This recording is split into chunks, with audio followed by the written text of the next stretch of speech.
Ben, nos attentes, c'est déjà cet échange de pratiques, de bonnes pratiques, parce que je pense que la fonction publique française a quand même une certaine expérience, donc en termes de réforme, en termes d'évolution, parce que c'est une fonction publique qui a connu quand même beaucoup d'évolution. Et nous également, nous avons de bonnes pratiques. Depuis un moment d'ailleurs, avec la DGAFP, nous avons eu beaucoup donc, de rencontres visio, d'échanges, qui nous ont permis de nous rendre compte que nous avons pratiquement les mêmes difficultés. Nous adressons en tout cas les mêmes questions, les mêmes problématiques. Et bien sûr, avec des contextes différents et une gestion différente.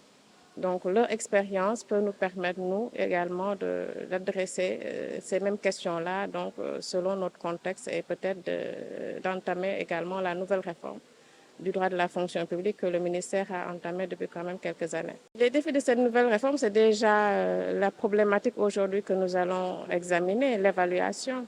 L'évaluation dans l'administration est une problématique majeure qui, en tout cas, nous pose quand même quelques difficultés. Et je pense qu'au niveau de la France également, ils ont connu cette problématique-là et ils ont eu à faire face également et à trouver, en tout cas, une solution. Mais évidemment, comme elle l'a dit tout à l'heure, la fonction publique elle est évolutive, elle n'est pas figée. Et même malgré les réformes qu'ils ont connues au niveau de la France, toutes les choses bougent, ça évolue, ça ne stagne pas parce que les contextes changent, les personnes également, les initiatives, les nouveautés, les initiatives. Aujourd'hui, nous parlons d'IA, donc c'est vraiment des aspects qui viennent voilà, bouleverser un peu le mode de fonctionnement de l'administration et qu'il faille prendre en compte. C'est un impératif actuellement. L'IA est prise en compte dans toutes les aujourd'hui initiatives dans l'administration. C'est le cas déjà avec le New Deal que le président a lancé il y a quelque temps.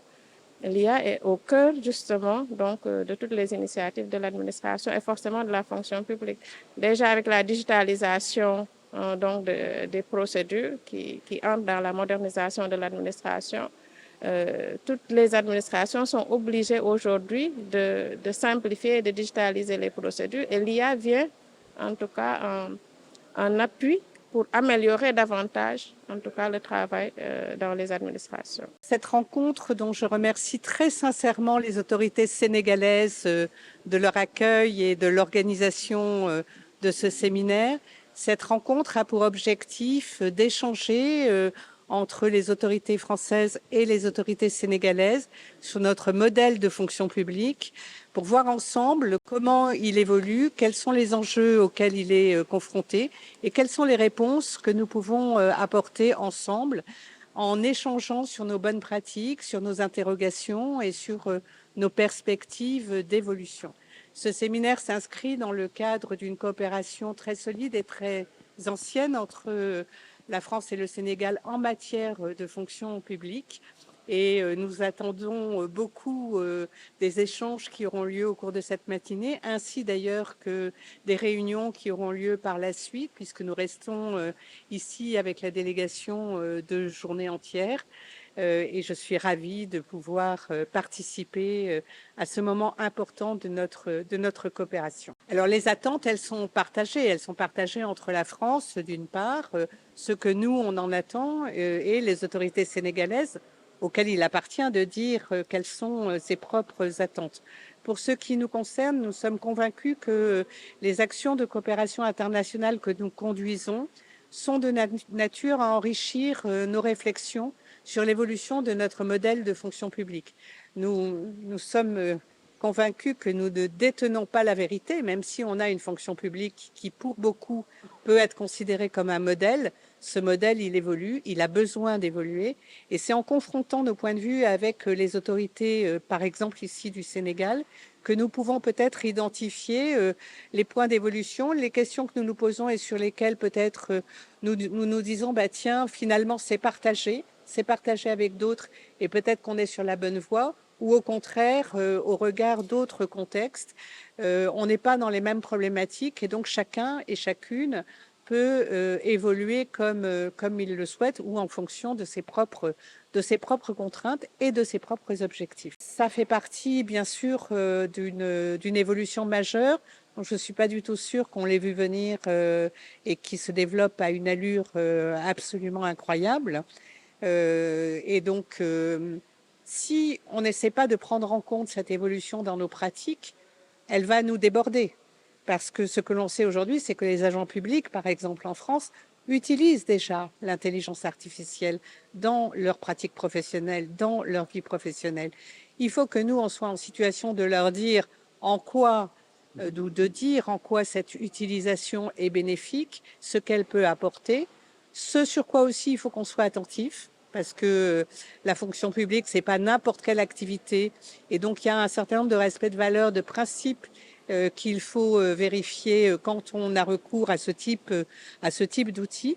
Et tout ça, c'est au cœur de nos problématiques, parce que c'est une évolution qui est une évolution sociale et pas seulement professionnelle, l'intelligence artificielle. Donc c'est typiquement un sujet d'échange et de débat sur lequel il faut qu'on aille vite et sur lequel il faut qu'on ait en même temps suffisamment de recul pour pouvoir dire quel est le meilleur cadre dans lequel elle peut se déployer. Ça aussi, c'est évidemment un sujet qui traverse toutes les politiques publiques en France et j'imagine aussi au Sénégal, et dont il faut qu'on vérifie qu'on le prend bien en compte dans notre modèle de fonction publique. Ça peut être des choses très différentes. Ça peut être d'abord ce qu'on a déployé en France tout au long de l'année dernière, une formation obligatoire aux enjeux de la transition écologique pour tous les cadres supérieurs de l'État. On a formé les 25 000 cadres de l'État au niveau central, au niveau territorial, en France, à l'étranger, dans les ambassades, aux enjeux de la transformation écologique. C'est une forme de sensibilisation dont on a vu d'ailleurs qu'en la faisant, elle n'était pas, c'était pas du luxe, et que c'est important que l'on puisse tous déjà partager ces enjeux, puis ensuite former les autres cadres de l'État, pas seulement les cadres supérieurs. Mais il n'y a pas que la formation, il y a la réflexion sur comment, dans la vie quotidienne des agents publics, on prend en compte cette dimension-là. Ça peut être des pratiques bâtimentaires, ça peut être des pratiques sur l'aide aux meilleurs moyens de transport possibles, l'aide par ailleurs par exemple, au fait de prendre des transports en commun où on donne des indemnités pour permettre de couvrir les frais de transport en commun, l'aide au covoiturage. Donc il y a tout le sujet des transports, le sujet bâtimentaire, je l'ai dit. Et puis il y a des réflexions aussi sur les enjeux budgétaires de la transition écologique. Enfin, c'est très vaste comme sujet et ça nécessite de toujours avoir en tête de prendre cette dimension-là dans nos pratiques professionnelles. Je me réjouis de présider ce matin cet atelier interministériel de partage et d'échange sur les bonnes pratiques entre la fonction publique française, sénégalaise et la fonction publique de la République française. Cet exercice de réflexion et de partage sur les meilleures expériences françaises et sénégalaises est, à ne pas en douter, un temps fort dans la construction de la grande passerelle entre les usagers du service public et les agents chargés de le délivrer. Chers invités, je voudrais souhaiter la bienvenue à Madame Nathalie Collins, directrice générale de l'administration et de la fonction publique, DG et AFP, et à toute la délégation qui l'accompagne au pays de la Teranga, notre hospitalité si légendaire. Il est heureux que nos échanges coïncident avec un renouveau du leadership sénégalais incarné par son Excellence, M. Bassirou Diomaye Diakhar Faye, président de la République, dont le magistère s'inscrit dans la perspective d'un Sénégal souverain, juste et prospère. Cette ambition, clairement déclinée à travers la vision Sénégal 2050, qui vise à transformer de manière structurelle notre pays, engagé dans la voie du renouveau multidimensionnel et dans la valorisation de son capital humain, un schéma dans lequel l'administration joue un rôle essentiel de pivot. C'est donc avec un plaisir renouvelé que nous nous engageons, nous responsables sénégalais et français, agents de la fonction publique de nos pays respectifs, pour un croisement d'expertise et d'expérience, modèle de fonction publique qui trace le chemin de changement qualitatif pour une plus grande proximité avec les usagers du service public, la célérité de l'action publique et l'efficacité dans la prise en charge des demandes citoyennes. Mesdames et messieurs, le ministère sénégalais de la fonction publique et de la réforme du service public et le ministère français de l'action publique, de la fonction publique et de la simplification inscrivent leurs actions dans le cadre des liens séculaires de coopération entre la République du Sénégal et la République française. Notre atelier d'aujourd'hui s'inscrit dans le sens de cette jonction régénératrice intervenant dans un contexte où les exigences de performance dans l'administration imposent un changement de paradigme dans la construction d'un service public de qualité. Mesdames et messieurs, vous aurez compris que les services publics et les agents en charge de les délivrer sont le visage de la République sur l'ensemble du territoire national.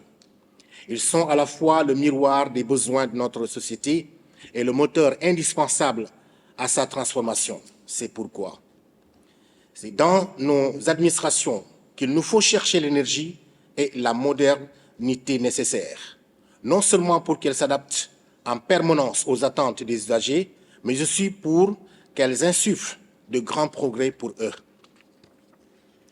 Distingués invités, notre atelier est une réponse appropriée à la construction d'une approche globale de la transformation du service public qui engage une réflexion sur deux enjeux majeurs, à savoir la réforme de nos modèles de fonction publique et la lancinante question de l'évaluation des agents de l'État. Le 20 janvier 2025, lors de la première édition de la conférence des administrateurs et managers publics, le président de la République, Bassirou Diomaye Diakhar Faye, relevait l'impérieuse nécessité de repenser notre gouvernance et de réinventer notre administration de sorte qu'elle puisse répondre de façon optimale à l'ambition que nous portons pour le Sénégal. En guise d'instruction forte, il avait demandé au Premier ministre, M. Ousmane Sonko, de lui proposer un programme ambitieux de transformation de la fonction publique. Mesdames, Messieurs, la transformation de la fonction publique et la réforme du secteur public nécessitent une capitalisation des bonnes pratiques en matière de professionnalisation de la gestion des ressources humaines de l'État, en matière d'approche méthodologique, en matière d'action stratégique et opérationnelle, etc. La tenue de ce panel de haut niveau en est la parfaite illustration. Fondamentalement, il s'agit pour les experts de nos États respectifs d'alimenter les réflexions en cours aussi bien au Sénégal qu'en France, afin de rendre nos fonctions publiques plus agiles, plus accessibles, plus performantes au bénéfice des citoyens usagers contribuables. Le résultat sera un formidable produit de fusion des trouvailles heureuses en matière de pratiques innovantes au profit des aspirations citoyennes.